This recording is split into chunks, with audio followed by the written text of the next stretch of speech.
¿Qué tal, negociantes? Buenos días, buenas tardes, buenas noches, según la hora a la que nos esté sintonizando en esta jornada. Te damos la bienvenida a tu podcast favorito, Negocios. No sin antes presentar aquí a quien me acompaña en esta ocasión, en ausencia del buen Kevin, y como siempre lo ha hecho también, está apoyando a tope al proyecto, el buen Raúl. ¿Qué tal, Raúl? ¿Cómo estás? Hierba mala nunca muere, Jorge.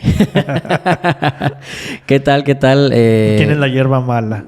Yo. Lo digo porque de repente en casos esporádicos por ahí aparezco aquí en el podcast.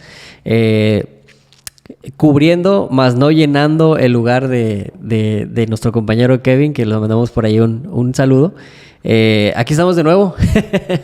Aquí retomando las actividades de generación de contenidos para que la raza emprendedora, la raza negociante, tenga en consideración, y como se requiere conocimiento experto, pues tenemos a otro experto, el buen Raúl. ¿Qué onda, Raúl? ¿Qué hay de nuevo? Nada, pues de repente nos toca estar atrás de cámaras, hoy nos toca estar al frente. Y atrás también. Sí, es verdad. Pero bueno, en esta ocasión, en este momento nos toca estar aquí al frente compartiendo un tema que es de mucho interés, sobre todo porque los temas que se tienen que ver con la cuestión de expansión y de prevención de riesgo, pues normalmente son los que más movimiento tienen en nuestras redes. Entonces les va a interesar mucho porque además es de la voz de un experto, que es el buen Jorge, que es quien, ahora sí que la mano que mece la cuna en este podcast, en estos temas, ¿no? Me dicen el niñero de las empresas. No, hombre, pues, a ver, sí, coincido que es un tema interesante. Yo creo que muchos negociantes se han imaginado, sobre todo aquellos que tengan empresas pequeñas, se vislumbran en un futuro teniendo una gran cadena, no sé, llena de sucursales, expandiéndote no solamente en tu ciudad, sino yéndote hasta otros lugares, comportándote como una empresa grande. Y sobre todo lo que yo llamo, Raúl, dar el salto más difícil del empresario. Porque fíjate, hay dos saltos que para mí son importantes. El primer salto es convertirte de un ciudadano normal a un emprendedor. Ese es el salto más difícil, que es aventarte a abrir el negocio. Pero luego, cuando eres emprendedor, hay otro salto difícil que yo llamo, que es el convertirte del emprendedor al empresario que crece. Evolucionas. Que evoluciona. Entonces, sobre ese segundo crecimiento es donde nos enfocaremos. Entonces, ¿qué tema traemos ahorita a colación tú, Raúl? Hoy traemos el tema de cosas que hacen las franquicias que deberían estar haciendo las empresas pequeñas o las pymes, ¿no? Uh-huh. Es justamente el tema que les traemos el día de hoy, pensando justamente en esta expansión que buscan, o la transición que se requiere para pasar de emprendedor a empresario. Que uno, por ahí yo también metería el concepto, digo, no sé, tú me dirás, de la cuestión del autoempleado o ser un autoempleo, sí, ¿no? Sí. ¿Eso en qué parte de este proceso es donde se encuentra? ¿Está antes, al inicio, está en medio? Lo que pasa es que el autoempleo sí es una forma de emprendimiento, pero en el que pues le temes mucho como a asociarte, a tener personas que te acompañen por temor a que te queden mal o algo así. Entonces es como una fuente de ingresos. Pero los emprendedores que, por ejemplo, sí inician a lo mejor con personal o con poquito, bueno, o sea, sí hacen un gran esfuerzo por pagar, ¿verdad? Por salir adelante, pero tienen un gran problema, y es como que tratan a fuerza de mantener un control excesivo sobre todo lo que el negocio hace. Y de buenas a primeras, eso pudiera decirte, no, el empresario es bueno porque pues garantiza calidad, garantiza que la empresa funcione, etcétera. Pero como ya lo mencionamos, creo que en alguna emisión pasada, Raúl, el exceso de control hace que evita que la empresa crezca. Ese temor a compartir con otros, porque pues obviamente para crecer ocupas de más personas, Ajá. es lo que yo creo que trunca mucho el crecimiento. Y pasa mucho que justamente esto no soltar el control de una empresa. ¿Por qué será? ¿Por celos? ¿Será por desconfianza? ¿Por miedo a que tu negocio no funcione? Bueno, Celo no estaría tan seguro porque se supone que si te alías, se supone que es por más que celos por un interés legítimo. Ajá. Pero es más miedo. Miedo de que te quiten la idea, que te la roben, de que, no sé, de que te queden mal, de que por algún motivo te pelees y que representes algún litigio. Es relativamente miedo. Miedo a perder, ¿verdad? Uh-huh. Porque pues al final de cuentas ya no va a depender nada más de ti el comportamiento de la empresa, sino también de otros que van a entrar al quite. Y mira, déjame te doy 2 ejemplos ahorita que se me acaban de ocurrir. A ver. El primero lo tengo aquí en cortito porque es de mi papá. Saludos a mi papá, que también ve el podcast. Saludos al señor, el papá de Raúl. Él tiene un negocio de ventanas y de vidrios y aluminios y todo lo que involucra la parte de la construcción en cuanto a canceles y todo ese tema. Él pues tiene su negocio, genera sus propios ingresos, Uh-huh. pero él está actualmente solo. O sea, él es quien cotiza, él es quien va a medir, quien fabrica. Él prácticamente carga a la Virgen y truena los cohetes. Es el todólogo del negocio. Es el todólogo. Sin él no camina el negocio. Pero el detalle es que nosotros le hemos comentado de, oye, ¿por qué no contratas a otra persona para que pues al menos te esté ayudando con los cortes o X, ¿sabes? Que sea un brazo. Pero el tema es que mi papá es muy perfeccionista, pero demasiado. Entonces él es muy pulcro a la hora de trabajar y cuida mucho la calidad de su trabajo. Sí. Entonces lo que él nos comenta es que él no contrata a otra persona porque él no confía en que alguien vaya a tener pues ahora sí que su ojo y su mano para poder elaborar pues el trabajo que él desarrolla. Ese es un tema de lo que te digo, sí. Ajá. Y ese es un freno, o sea, quieras que no es un freno que tiene de su negocio, que él, digo, en sus propias palabras, pues ha dicho, pues yo no quiero crecer tanto porque al final de cuentas no voy a poder manejar un volumen de clientes más grande. Pero pues al final de cuentas, si tienes un negocio, creo yo, uno de los objetivos primarios es que crezca. Y si tú mismo le estás poniendo un freno, pues como que no me hace mucho sentido, ¿no? Eso que tú llamas se llaman negocios de autor, Raúl. De autor. De autor. Ok. Que estás de cuenta que la persona propietaria le pone su sello, su marca personal, su garantía, ¿verdad? De un buen producto, buen servicio. Esto ocurre mucho con los restaurantes. Cuando de repente un chef muy experimentado lo abre y te da un gran servicio y todo. Pero a la hora de abrir una sucursal, pues es impensable porque pues el chef o está acá o está allá. Sí. Entonces, esos negocios de autor, por ejemplo, son difíciles que crezcan. Y de hecho, creo que incluso en un capítulo con Kevin, creo que lo comenté, que se dice que para crecer hay que comprometer la calidad. Sí, me acuerdo. Es muy fuerte eso.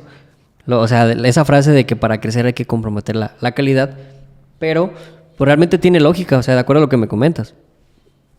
Tiene bastante lógica. Ahora, también tiene esta parte de que, por ejemplo, no sé, digamos que por cualquier circunstancia de la vida, mi papá cambia su negocio de ubicación y vuelve, digamos, una persona X a decir, ¿sabes qué? Yo aquí en este mismo lugar voy a poner un negocio también de lo mismo.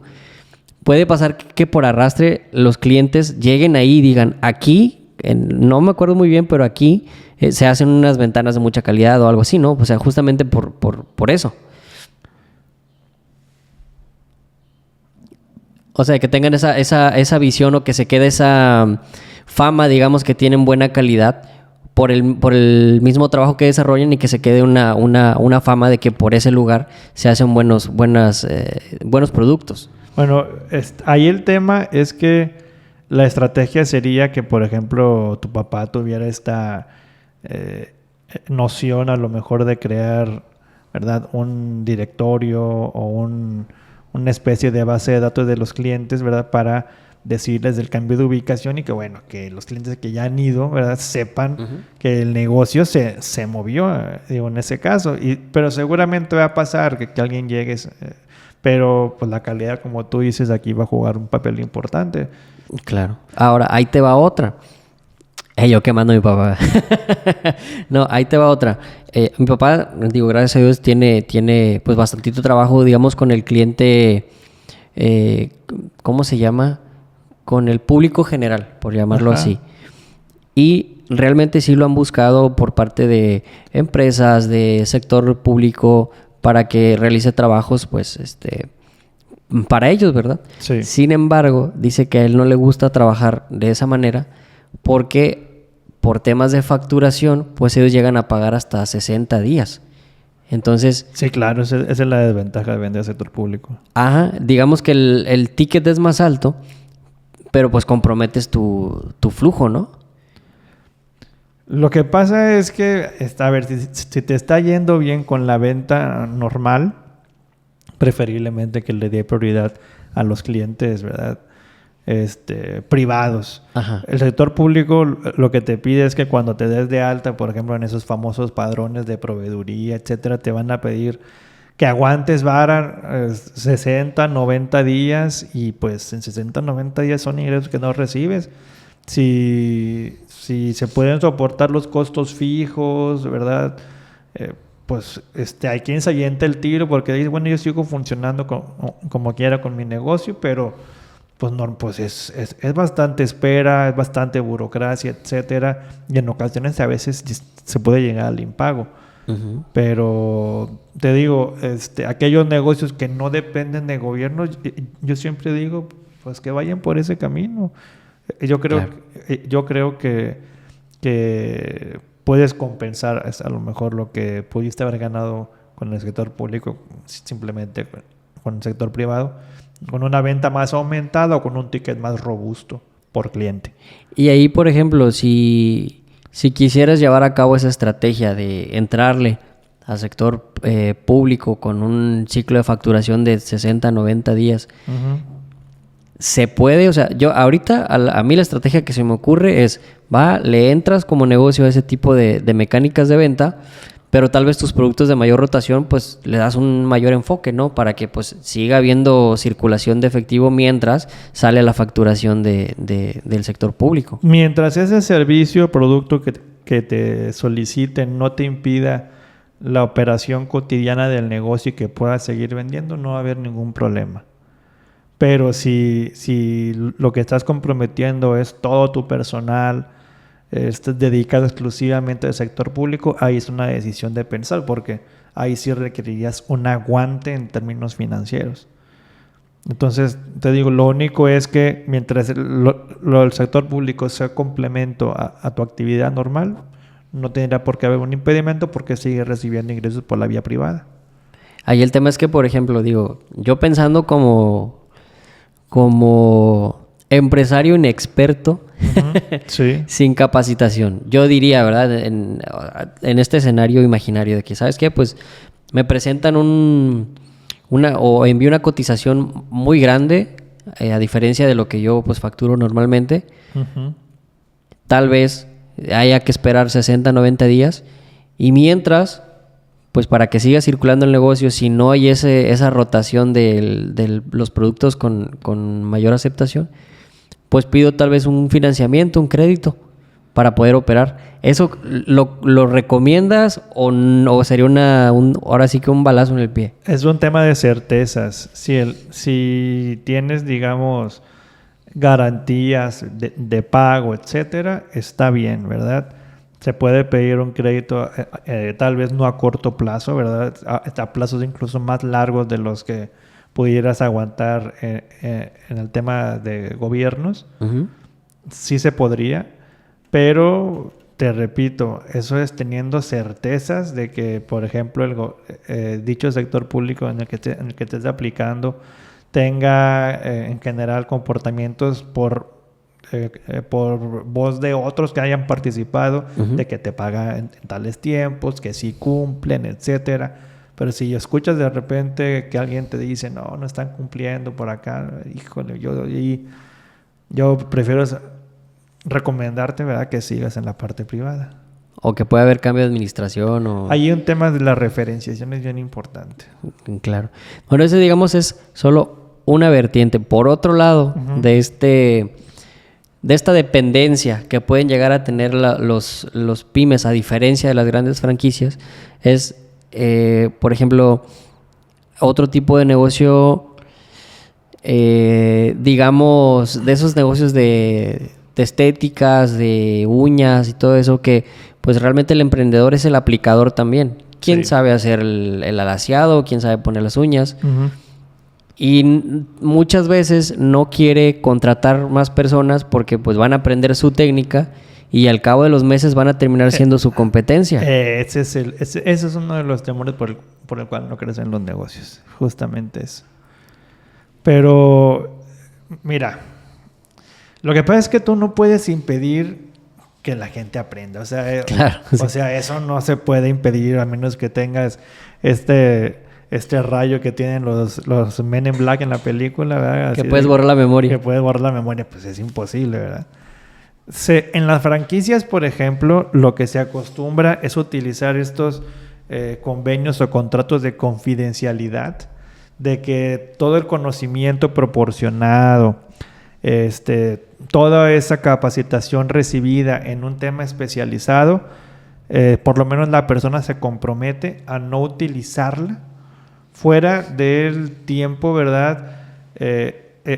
Una vez que salga de la empresa por cierta cantidad de tiempo. Hay quien lo pone por meses, hay quien lo pone por años, ¿verdad? Pero esa es una técnica que utilizan ese tipo de empresas.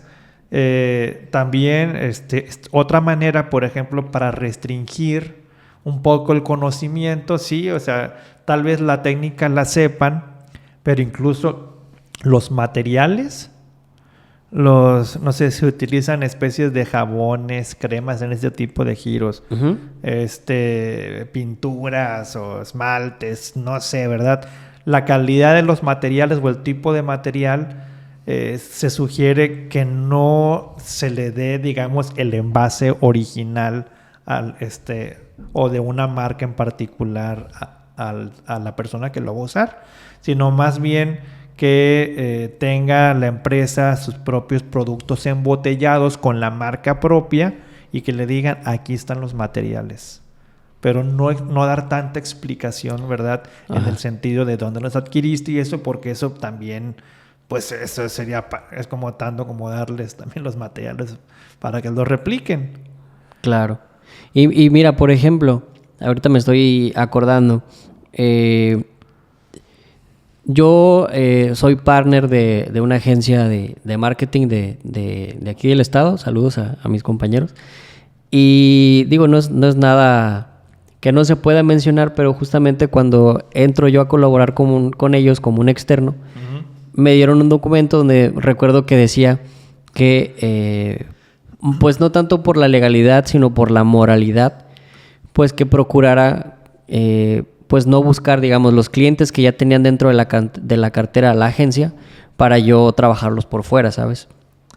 Ese es digamos, estaba por escrito, pues. Sí, claro. Que pues no estaba bien. Y justamente como te digo, es más un tema moral de que si vas a colaborar en un ambiente... Pero ni tan moral. Ahorita te digo por qué. Bueno, sí. O sea, yo lo veo de esa manera donde, ok, si vamos a ser partners y vamos a prestar un servicio, digamos, tercerizado, pues yo no tendría como la necesidad de buscar esos clientes por fuera. Pero dime el lado de la moneda que tú conoces, pues. Sí, a ver, lo que hacen las grandes empresas es que, bueno, y de hecho no debe ser limitado a las grandes, de hecho es una obligación de todas las empresas.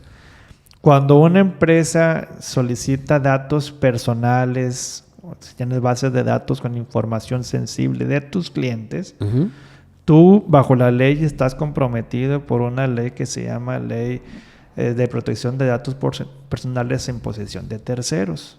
Entonces, la empresa está obligada, ¿verdad?, a cuidarlos. Y en ese entendimiento debiera tener instrumentos jurídicos, contratos, reglamentos firmados o aceptados por los trabajadores de que esa base de datos no se puede tocar. Es decir, no puede salir información de la empresa, ¿verdad?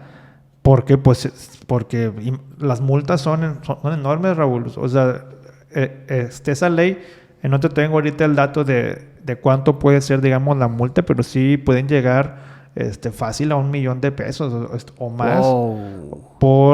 por la filtración de información. Entonces, eso es un tema muy sensible que se debe de cuidar. Si tú vas a manejar información, la empresa tiene que hacer todo lo posible por garantizar que se va a quedar en la empresa.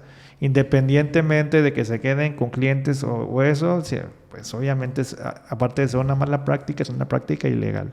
Claro. No, y qué bueno que lo mencionas porque ya actualmente, digo, es muy común lo que mencionamos del autoempleo, ¿verdad? Que haya muchos emprendedores que trabajen como freelance haciendo sus servicios. Y me llama mucho la atención esto que mencionas porque, por ejemplo, también siendo partner de otra empresa, donde colaboramos para desarrollar ciertos activos, en particular softwares y aplicativos del tema digital. También venía, o sea, de que, ¿sabes qué? Te estamos compartiendo o estamos compartiendo este proyecto para tal cliente, pero todos los assets y toda la información es del cliente y todo lo que se produzca dentro, pues bueno, va a recaer en esta relación que tenemos de privacidad mutua, ¿sabes? O sea, no tienes por qué divulgar ni eso es lo que te digo. Información. Eso es lo que te digo, sí. Y fíjate, ahorita mencionaste algo importante, lo de los sistemas. Los sistemas, por ejemplo, son una muy buena manera también de cuidar la información. No que si puedes evitar que las cosas se hagan manuales, que se hagan a través de sistemas, es mayor control para el empresario. Se lo hacen en las grandes empresas, evidentemente, pero el sistema te lo da la empresa, ¿verdad? La franquicia, en este caso, por ejemplo, comparte un sistema propio, ¿verdad? Para que lo manejen todos los franquiciatarios, ¿no? Ahora, esos sistemas que por lo general son a la medida, o sea que la empresa los manda a hacer, pues, el ideal sería que la empresa los registre también. Todo lo que es software, aplicaciones, etcétera, se pueden registrar en el INDAUTOR. Se registra el código fuente y eso sería una protección también que tiene la empresa para evitar, ¿verdad?, plagios o algo así también en vías de proteger la información que se va generando. Digamos que es como su propio escudo. Sí, es un escudo, Raúl. De hecho, te diría que todo lo que es registro de propiedad intelectual, hablando de una marca, o sea, de entrada te diría que ese es lo primero que debería hacer una empresa, ¿verdad? Registrar su emblema, porque pues independientemente de que a lo mejor tu empresa tenga 5, 10, 15, 20 años y la marca no está registrada, puede llegar algún vivillo y te la puede quitar y te quedas sin negocio. Te mandan a la policía fiscal y mira, un embargo. Fíjate que yo estoy buscando abrir un nuevo negocio y justamente estaba buscando ese tema del registro de marca en el INPI y todo eso. Y lo busqué por medio de fonética. Ahí creo que se puede hacer una búsqueda fonética. Búsqueda fonética, sí. Ajá. Y ahí pues te das cuenta, o sea, por ejemplo, tú le pones, no sé, si nosotros intentáramos registrar este nombre en negocios, pues puede que algún otro proyecto se llame, no sé, Fe de Socios, que no tiene realmente una base, ¿cómo se llama?, de sintaxis igual a la nuestra, pero fonéticamente tiene cierto parecido. Entonces me aparecía dentro de las opciones, digamos, opciones que no tenían nada que ver con el nombre que yo estaba intentando registrar.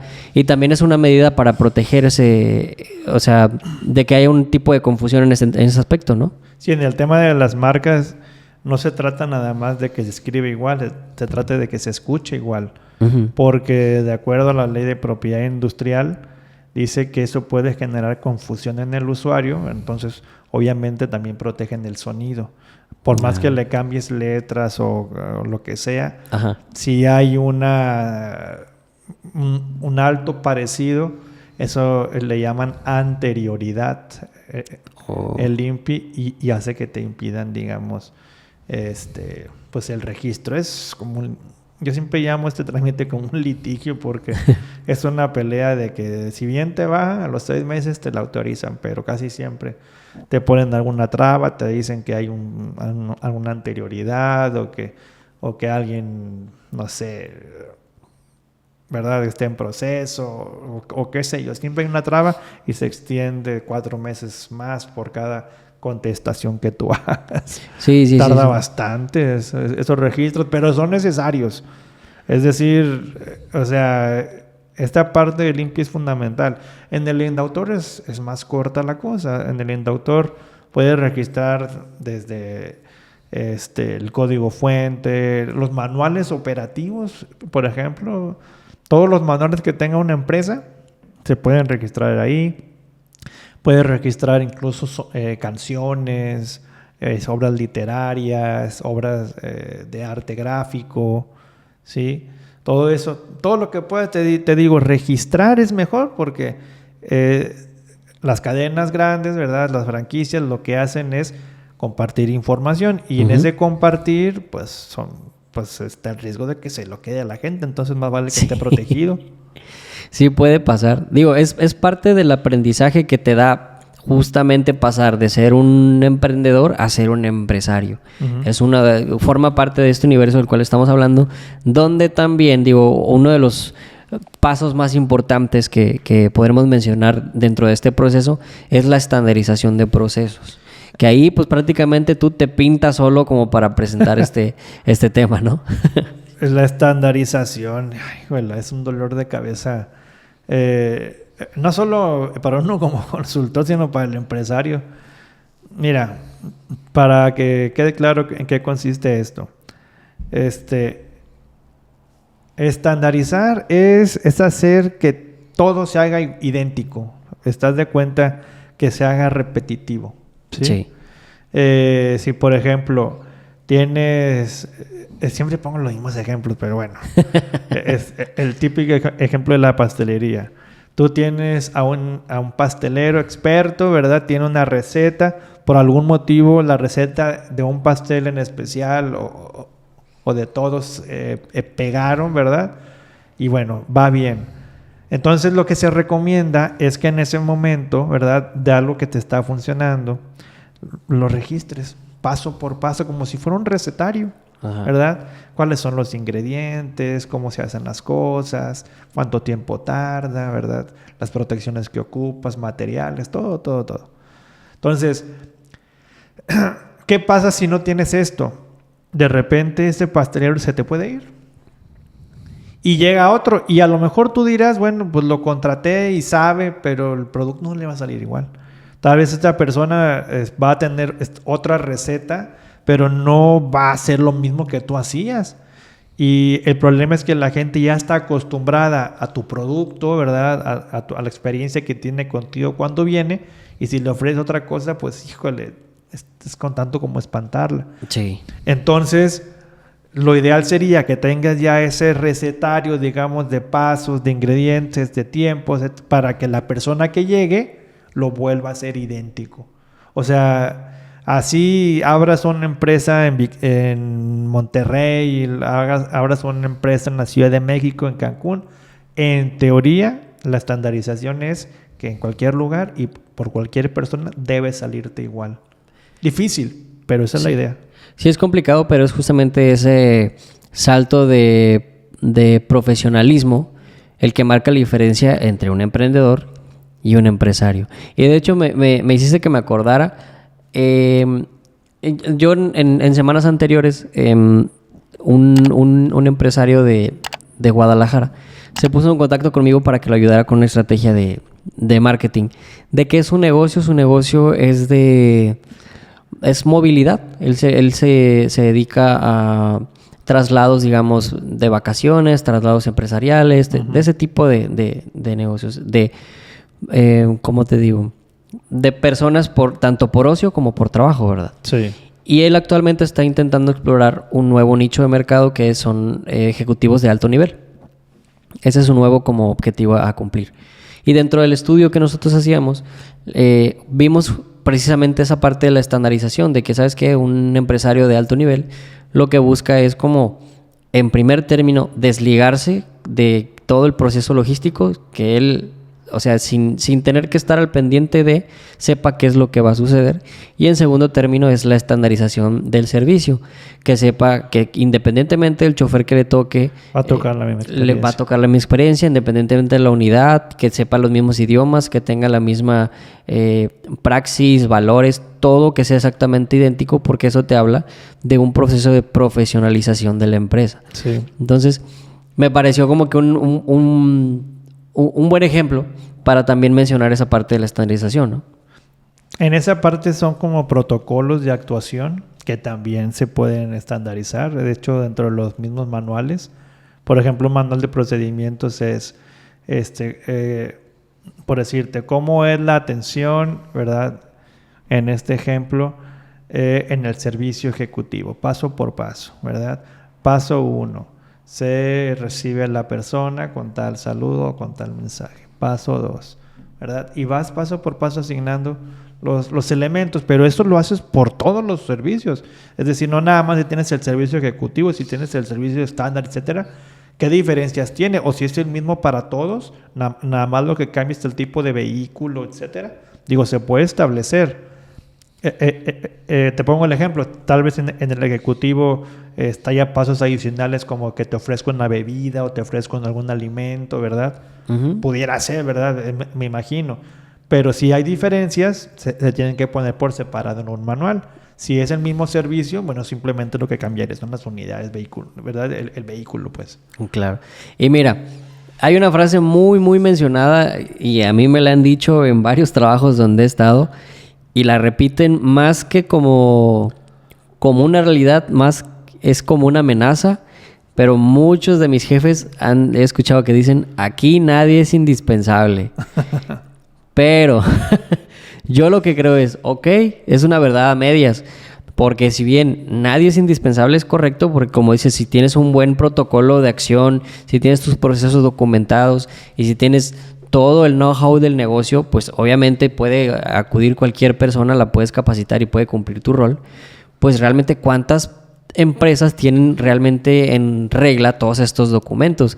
Y de hecho, me viene a la mente, no sé si tú... Casi nadie, Raúl. No, pues es que es muy difícil porque es un tema cultural. Me viene a la mente que lo voy a buscar, Raúl del futuro. Si lo encuentras... Raúl imaginario que está atrás de las cámaras. Sí. Te estoy hablando a ti. Si lo encuentras, ponlo por aquí, por algún lado de la pantalla. No sé si supiste, Jorge, la semana pasada salió una noticia donde un empleado de Tlajomulco, en Jalisco, un empleado de la misma presidencia de ahí de ese municipio, falleció. Tuvo la infortunia de haber fallecido, pero se llevó consigo las credenciales o una base de datos que pues nadie más tenía más que él.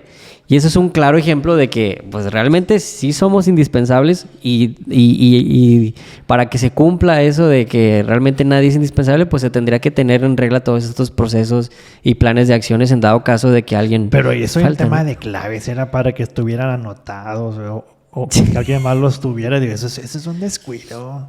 Sí, también, pero realmente también, o sea, yo cuando manejo en cuentas en mi trabajo de freelance como marketer, pues también hago eso. Haces un documento donde dices, oye, ¿sabes qué? Las contraseñas son esta y esta y esta. Estas personas tienen acceso y tienes documentado todo. En dado caso de que haya alguna emergencia, algún hackeo o algo, pues bueno, sabes dónde acudir. Claro. Pero ¿cuántas personas tienen no solamente sus cuentas digitales, sino incluso cuentas de banco? Si se llega a faltar su contador, ¿qué van a hacer?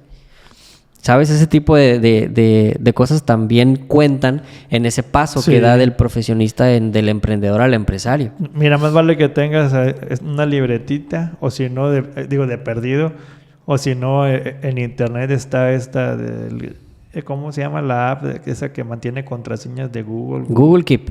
Google Keep, ¿verdad? Uh-huh. Ese puede ser una buena herramienta para registrar todo ese tipo de accesos que tenga. Obviamente que los tenga disponible el propietario o la alta gerencia, ¿no? Porque pues es más difícil que esas personas sean las que se vayan. Sí. Entonces, digo, me pareció importante mencionarlo porque queda perfecto con ese tema de la dependencia a ciertos roles, digamos, críticos dentro de una empresa. Pasa también dentro de organizaciones, digamos, por ejemplo, de producción, que pues el que sabe que le pica la máquina, pues aunque sea nada más picarle un botón, pero al final de cuentas sabe cómo se destraba, ¿no?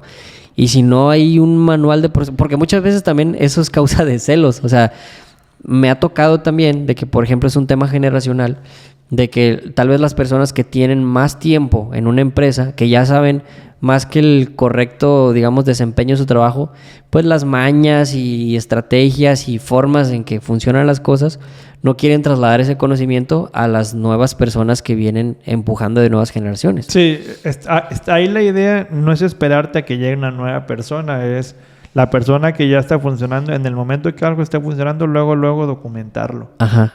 O sea, no esperarte a que venga el reemplazo de alguien, ¿verdad? O algo, ¿verdad? Por ese tema, como tú dices, de salud que se puede presentar. Es, ya estoy funcionando bien, vamos a hacer un proceso de estandarización parejo para todos, documentamos y se acabó. O sea, hasta el final de cuentas, pues la empresa es del propietario. Tiene que poner ahí, digamos, su pauta, hacer la exigencia de que estamos en este proceso, o si solicitas el apoyo externo, bueno, decirles, un consultor nos va a apoyar con la estandarización, vamos a apoyarle escribiendo qué es lo que hacemos, paso a paso y ya, ¿verdad? Pero te repito, sin esperar a que haya un proceso ahí de cambio de personas, cambio de roles o así, porque ahí luego eso se llaman resistencias al cambio. Resistencias al cambio. Uh-huh. ¿Y por qué se dan?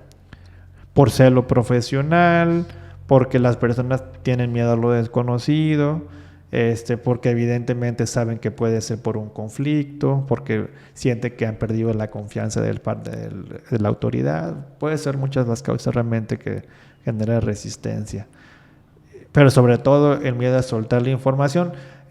Hay empresas incluso que es una persona, como tú dices, es la que hace una parte nada más, Uh-huh. pero hay empresarios que dicen, no, voy a poner a alguien más que lo haga. En esos casos es cuando es más sensible, porque no quieren compartir, porque sienten que ese es como lo que les da la permanencia en la empresa. De que pues yo te puedo exigir aumentos de salario, yo te puedo hacer exigencia, no me puedes correr, ¿verdad? Porque no hay nadie que me reemplace. Claro. Y pasa también, por ejemplo, en reestructuraciones en cambios en el organigrama. Ajá. Por ejemplo, no sé, pasa de que la empresa acaba de darle la entrada a un Jóvenes Construyendo el Futuro o un practicante o algo relacionado a alguien que va a medio tiempo a hacer como pues talacha, pues aprender. Uh-huh. Y lo pegan a un líder de área, pero resulta que las actividades del líder de área pues no son tan esenciales, digamos, que se la pasa todo el día llenando un Excel. El 70% de su tiempo es llenando el Excel y el 30% es estratégico. Y luego llegas al momento en que dices, oye, ¿sabes qué? Ese 70% de tu talacha, pues la puede hacer esta persona nueva y a ti te queda el 30%, pues para realmente tu trabajo. Pero esa persona que es líder de área, pues se resiste porque dice, oye, si me quitas esta actividad, pues ahora sí me van a poner a chambear. Sí voy a tener que hacer un poco más grande ese 30% estratégico, que es a lo que me contrataron. Y por eso también genera resistencia, ¿no? Bueno, en ese caso, bueno, es que aquí sería meternos en un instrumento que... En una camisa de 11 varas. En una camisa de 15 varas, ¿verdad? No, hay un instrumento que se utiliza mucho en la administración, que, bueno, digo, no lo voy a explicar ahorita porque nunca acabaría. Se llama cadena de valor. De hecho, la empresa debería centrarse en actividades que se llaman de tipo primarias. Las actividades primarias en una cadena de valor son las que el cliente valora, o dicho de otra manera, las que dejan dinero, las que venden. Claro. Y el resto de actividades se llaman actividades de apoyo o de soporte, que por lo general son todos los temas administrativos, de compras, de pagos, etcétera, ¿verdad? son fundamentales para que la empresa funcione, más al cliente no le interesa. Al cliente no le interesa que si ya pagaste los impuestos, si ya pagaste nómina, si ya pagaste la luz. Al cliente lo que le interesa es un buen producto, calidad en el servicio, buena atención, etcétera. Entonces, pasa que muchos negocios pequeños, principalmente, se enfocan más, el 70% de su tiempo lo destinan a lo administrativo, a controlar que si tal llegó tarde, que si a descontarle a esta persona, que si a esta parte, le destinan más que al tema de lo contable, de lo fiscal. Ojo, no estoy diciendo que no sea importante, pero le quitan la atención está lo mero bueno, a las materias primas, a las auditorías de calidad, a que el cliente esté satisfecho. Entonces, si tú me dices, por ejemplo, que el 30 es estratégico y 70 es actividades de talacha, pues creo que es una estrategia buena decirle, sabes que estas actividades que estás haciendo no nos están dejando. Yo prefiero que te centres en estas porque son fundamentales. E incluso este instrumento de cadena te permite discernir qué actividades mejor las sacas. En lugar de que lleves la contabilidad adentro del negocio, la mandas a un despacho, ¿verdad? En lugar de que mantengas una plataforma o un sistema, lo mandas a un desarrollador, ¿verdad? Por fuera. El tema legal a un abogado, sacas todo lo que puedas administrativo y te centras en el servicio producto.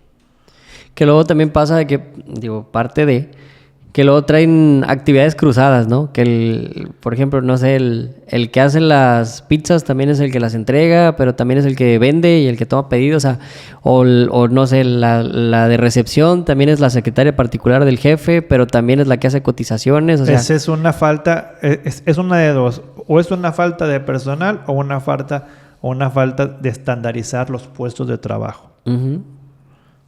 Que ojo, no porque tengas pocas personas no quiere decir que no puedas estandarizar los puestos. Es decir, armarte un organigrama, ¿verdad? Sencillo y decir, este puesto se va a hacer este. Y aunque no esté lleno el organigrama, o sea, el hecho de que tengas un organigrama amplio no quiere decir que tengas todos los puestos ocupados. Pero por lo menos sabes, ¿verdad? Decir momentáneamente esta persona va a hacer los puestos de su función más los de este puesto. Para que cuando la empresa crezca, decirle, ¿sabes qué? Ya va a entrar alguien a este puesto, ya estas funciones que ya están definidas, ya no las harás tú. Sí, que de hecho yo tengo un conocido que él trabaja en una cocina, en un restaurante aquí local. Ajá. Y su única función es en un restaurante de comida oriental.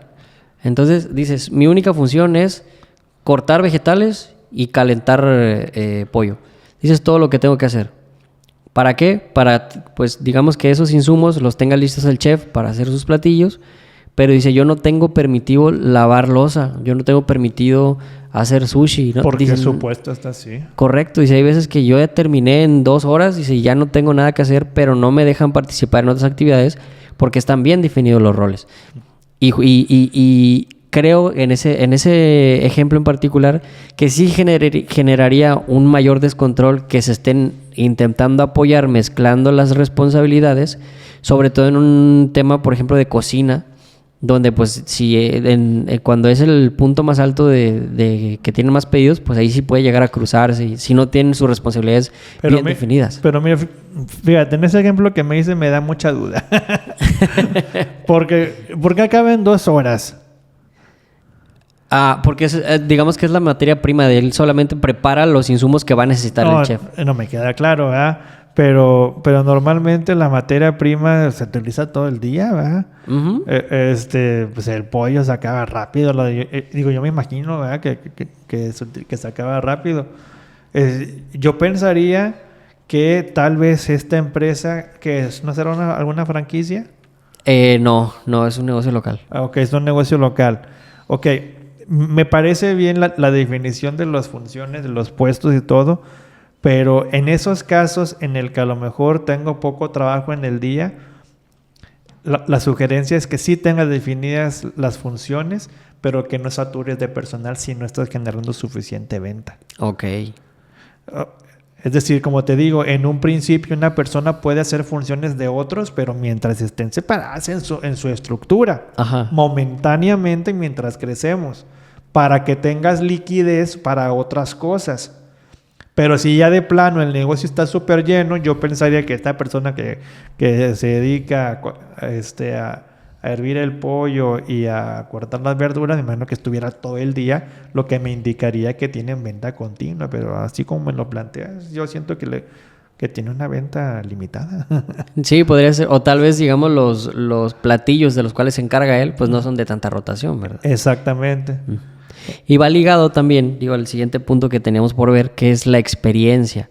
Y también es un tema homologable, que como decíamos, si te puedes parar aquí en nuestro estado, te puedes parar en China, en cualquier parte del mundo, que el servicio y la experiencia sea exactamente homologable, que es otra diferencia que tienen los emprendedores, que no se pueden, como dices, duplicar, no se pueden clonar, a diferencia de las franquicias, donde ellos sí tienen unos procesos bien definidos.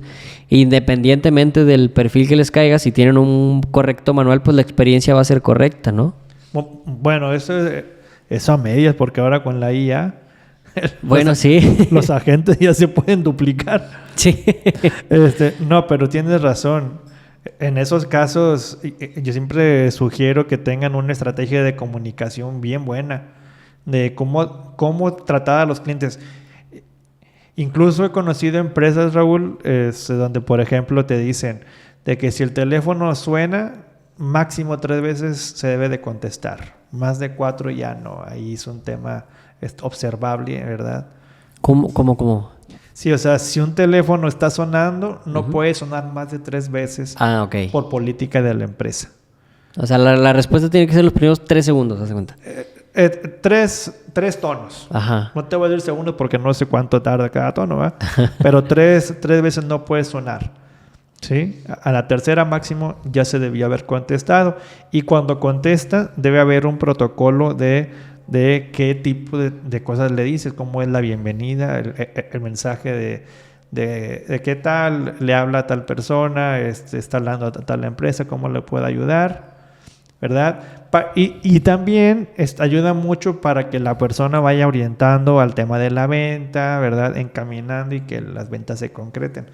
Ese tipo de cosas también, puede mucho ayudar a este tema de vender más. Sí. ¿Sabes quién los hace muy bien? No me refiero a que sean efectivos, sino que su proceso es muy bueno. Las personas de Customer Service, ellos pues no te dicen nada que no esté dentro de su manual.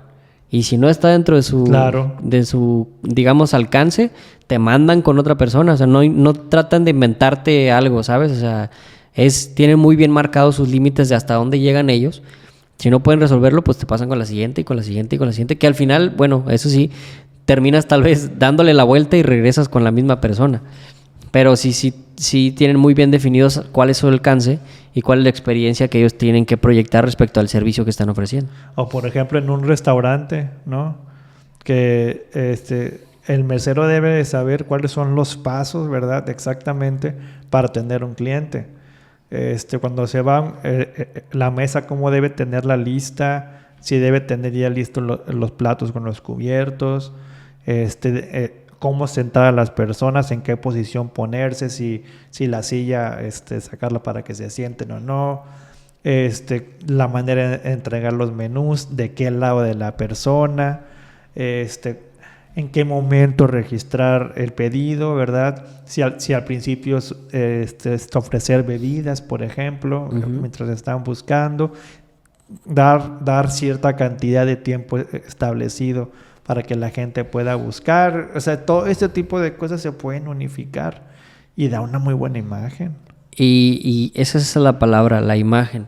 Porque ahí entra también toda la parte homologable de lo que es la imagen institucional. La experiencia, digamos, de trato con el cliente es una parte, pero también es muy importante lo visual, lo auditivo, lo sensorial. O sea, cómo transmites esa homologación de elementos en cualquier parte de las sucursales que tiene una franquicia. Siempre vas a encontrar los mismos elementos. ¿Cómo te puedo decir? no notas incluso las diferencias entre las personas porque todos están uniformados, Claro. todos atienden de la misma manera, ¿sabes? Esa misma homologación te ayuda también a generar una identidad propia de tu negocio que sea replicable. Y como decimos, o sea, donde encuentras éxito, pues hay que replicar, y esa es justamente la fórmula que encuentran las franquicias. Siendo un emprendedor o siendo un emprendedor, es un poco complicado porque tal vez te apoyas solamente de digamos, las personas que tienes al alcance en tu primer círculo, ¿sabes? Entonces es un poco más complicado como compartir esa misma experiencia tanto de trato con el cliente como de elementos gráficos, elementos visuales, colorimetría, logotipos, todo lo que involucra, digamos, la identidad corporativa de tu negocio, ¿no? Y te diría que hasta el acomodo de los muebles, de los anaqueles, exhibidores, de hecho, por ejemplo, el caso de los supermercados, que ya una vez platicamos tú y yo sobre eso, Sí. ¿verdad? Que tienen una estructura siempre uniforme, hay dos puertas principales, ¿verdad?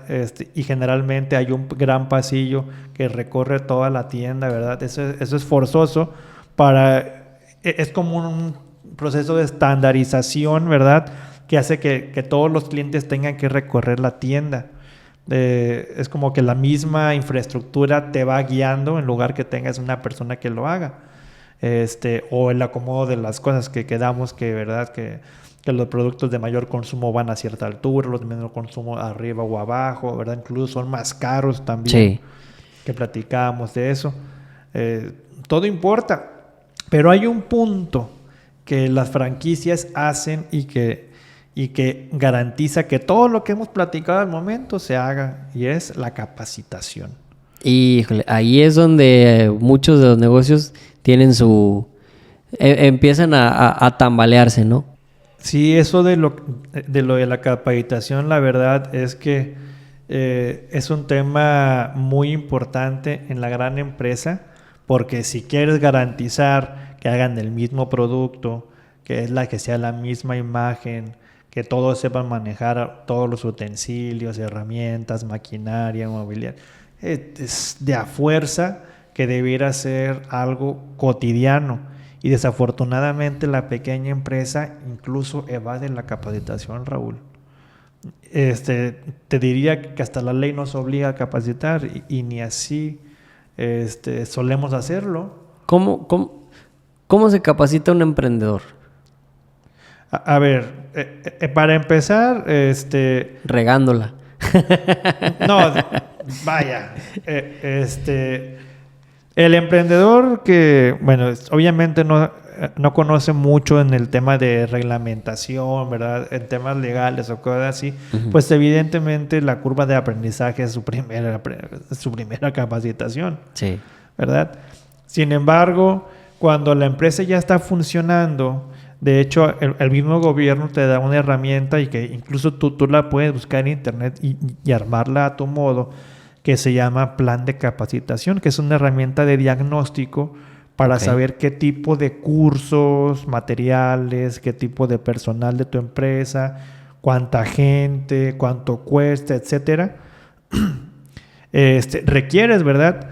Se llena ese formato y es una forma como de darle orden a esta temática y no dar temas al ahí se va, desordenados y en ocasiones temas que ni siquiera sirven para lo que estás trabajando.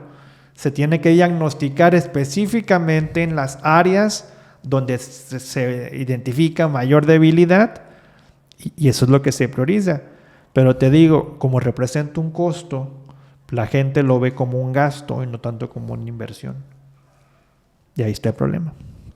Que muchas veces sale más caro. O sea, sale más caro no capacitar al personal. Claro. Que realmente el error que estás intentando, pues, prevenir. Pues sí, porque hay errores, ¿verdad? Los errores son más caros que haberlos evitado. Como dicen, homenajeando las frases del Kevin, sale más caro el caldo que las albóndigas. Ándale. Aquí sigue el espíritu de Kevin. Saludos al Kevin, nada más no hemos utilizado la frase de la... ¿Cómo va lo de la carreta que se va? Andando la carreta se acomodan los aguacates. Ándale, esa cosa. O lisos y llanos. Lisos y llanos también. Pero sí, o sea, muchas veces sale más caro, pues, no tener una correcta praxis o un manual o una buena capacitación que el error que estás teniendo. Te puede salir incluso más caro. Corregir que prevenir siempre es más caro e incluso representa posible pérdida de clientes. Sí, y eso es en todos los niveles, o sea, es la misma importancia de capacitarse en un emprendedor que en un empresario. Claro, sí, o sea, al final de cuentas el emprendedor tiene más material de dónde aprender. ¿Por qué? Porque pues va iniciando, ¿verdad?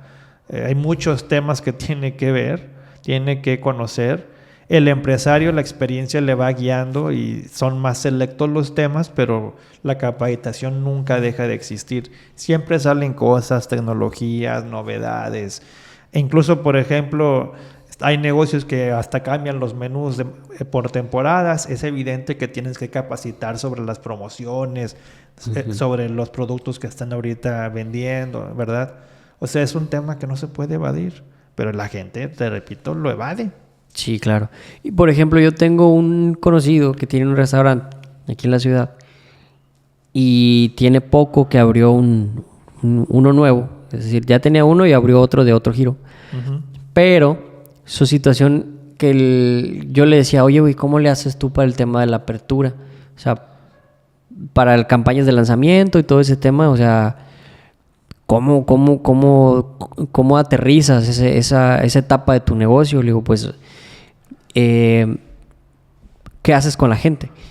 Y él me decía, ¿sabes qué? Lo que yo hago es hacer una apertura. Dice, no hago mucho ruido, o sea, para acabar pronto, no hago mucho ruido en la apertura. ¿Por qué? Porque pues obviamente mis meseros aún no están listos para salir ya, todavía no conocen el 100% del menú, el chef. Es decir, el tema en la cocina es tan rápido y tan desgastante porque pues a las personas si algo les pega es la comida. Entonces es donde más se muestra una diferencia entre una buena y una mala experiencia. Uh-huh. Entonces él me dice, ¿sabes qué? Lo que hago yo es hacer una apertura a mitad de semana, un martes, un miércoles, y lo hago con personas de mi primer círculo, con amistades, con familiares. De hecho, esa es una herramienta que siempre yo sugiero en el giro de restaurantes particularmente. Ajá. Es que se haga una apertura con gente conocida, pero con los platillos que son, con todo lo que ya tenga, para que sepan medir los tiempos y que haya una persona encargada de medir y que haya una persona encargada de vigilar y ver qué errores se cometen y que también las personas que están yendo contigo a apoyarte, que te digan en qué se equivocaron. Claro. Para tomar nota. Sí, porque yo lo pensaba a la inversa, digo, obviamente desde mi lado de marketing vamos a hacer una fiesta, güey, ¿sabes? O sea, vamos a tirar la casa por la ventana porque es la apertura. Sí se puede hacer. Invita a prensa, X, ¿sabes? Pero él me decía, no, ¿sabes qué? Es que primero tengo que tener bien amarrado el operativo, cómo está funcionando internamente mi negocio, cómo está ofreciendo un servicio, si ya dominan el menú, ya dominan la mixología, para entonces hacer una buena apertura al público. Mi primer círculo, si se equivoca, no pasa nada. Justamente lo que mencionas, me va a empezar a corregir de buena manera, no me va a quemar y me va a dar ciertas áreas de oportunidad que yo puedo mejorar en las siguientes semanas, entonces ya hacer una gran apertura. Pero sí se puede hacer, o sea, eso no sería una apertura, eso sería... Bueno, de hecho... Yo siempre salgo con mi ñoñada. Digo, al final se llaman negocios esto, ¿eh? Eso se llama Producto Mínimo Viable o PMV. Ajá. ¿Sí? Intentar sacar los productos excelentes, el servicio excelente y lo vas corrigiendo, ¿verdad? Entonces, cuando el producto ya está corregido en múltiples ocasiones, que repitas esta práctica, ahora sí lo lanzas. En este caso, el restaurante se abre con todas las fanfarras que quieras, ¿verdad? La celebración que tú quieras, pero ya con la seguridad de que gente, ¿verdad? Ya lo probó, ya te dio garantía, te hizo recomendaciones, lo mejoraste y le estás dando al público lo que te está pidiendo. Claro. Y es muy importante, digo, aquí enlazamos con nuestro último punto, que es la medición de métricas. Uh-huh. De nada te sirve hacer todo lo que ya mencionamos, la capacitación, todo lo que hemos, la diferenciación, la homologación de procesos, la estandarización de la imagen, no te sirve de nada si no mides. Lo que no se puede medir, no se puede mejorar. Peter Drucker. Peter Drucker. Aquí como cita, ¿no? Fíjate, yo no sabía de quién era esa cita. Uh-huh. De Peter Drucker. Yo pensé que era de Carlos Muñoz. No, saludos a él, pero no. Es de Peter Drucker. Fíjate. Ese es un tema que yo creo que casi nadie hace. Medir. Todo mundo te diría que si hablamos de mediciones, casi todo mundo se va al dinero. Y no los culpo, ¿verdad? Al final el negocio, pues como empresario, lo que buscas es ganancia. Claro. Pero pues en realidad la ganancia es el resultado de un trabajo, ¿verdad? De todo un proceso. Entonces, si tú estás prestando un servicio, mide la satisfacción. Si tú tienes personas, mide el clima laboral, la satisfacción del personal también.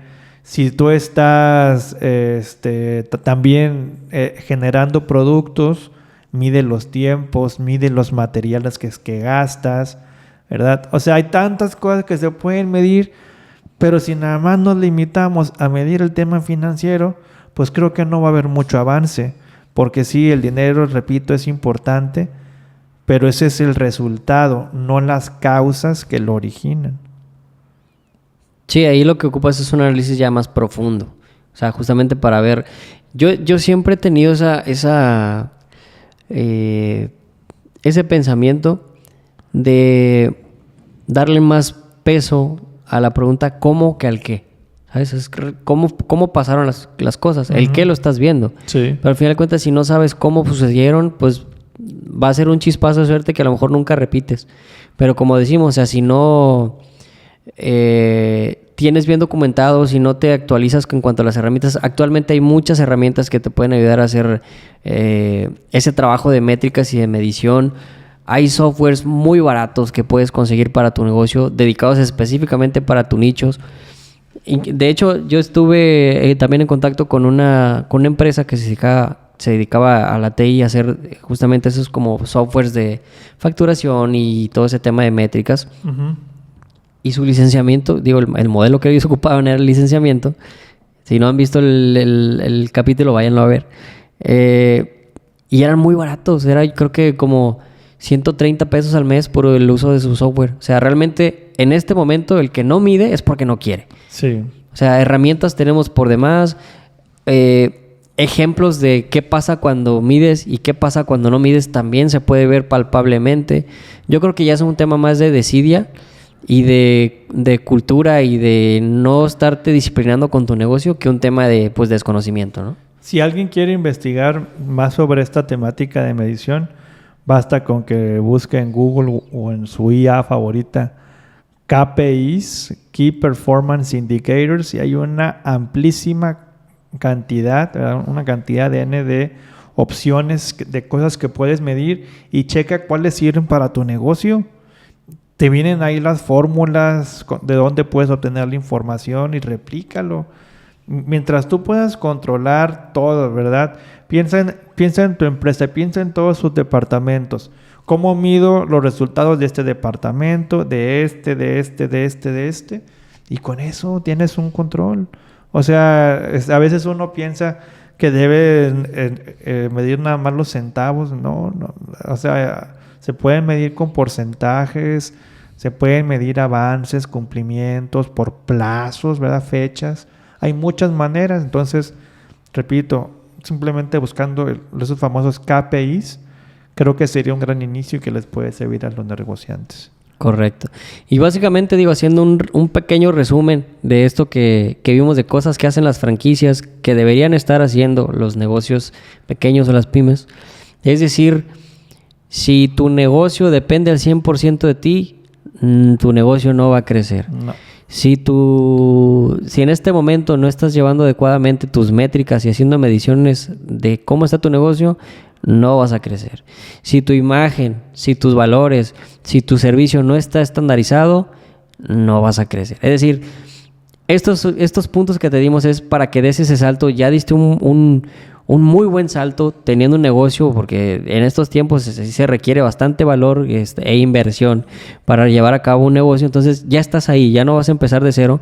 Ahora vamos al siguiente nivel. El siguiente nivel es profesionalizarte, medir, delegar, homologar y todo lo que involucre esta parte de volverte realmente un modelo más rentable, con mayor fuerza, y que a posterior, en un tiempo indeterminado, pues te puedas convertir en una franquicia. Dejar de ser la clásica empresa familiar a ser una empresa en expansión. Exacto. Básicamente, digo, y también un punto muy importante, aprender a despegarte de tu negocio y a confiar. Si tú no sueltas el control y querer tener el 100% de tu negocio vigilado, esas cosas no van a suceder. En algún momento tienes que desprenderte del negocio, pues se supone que el negocio te tiene que dar a ti y no tú al negocio. Uh-huh. Al principio es un trabajal, pero mientras más vas creciendo y más experiencia agarras, ya te puedes desprender y puedes hacer por los sueños que tanto anhelaste, ¿verdad? En tu vida personal ya. Sí. Pues Jorge, no sé si quieras agregar algo más. Yo creo que abarcamos bastante con estos puntos. Usted agarre su libreta y vaya uno por uno. Igual déjenos en los comentarios cuál es el que a usted se le está dificultando, cuál es el que ya cumplió. Todo pónganos ahí en los comentarios y nosotros los vamos a leer. Y incluso pues mis compañeros que tienen aquí el sartén por el mango, pues podrán darle respuesta oportuna y seguirlos ayudando para que en determinado momento de ser emprendedor usted se convierta en un buen empresario. Jorge, ¿quieres agregar algo más? Pues nada más, no sin antes despedirnos diciendo que le den like a este video, que se suscriban a nuestro canal. Esto nos ayuda muchísimo para seguir creciendo, y también que le den un repaso al resto de videos, porque seguramente hay una temática de interés que pueden consultar tanto en nuestra versión de videos cortos como en videos largos. Entonces, darle un repasón ahí, que seguramente algo te puede funcionar. Vean este canal como una guía definitiva de cómo hacer crecer su negocio, que a final de cuentas, para eso estamos aquí. Para eso estamos aquí en Negocios. Bueno, nos vemos a la siguiente, amigos. Cuídense mucho, hasta la próxima emisión. Hasta luego.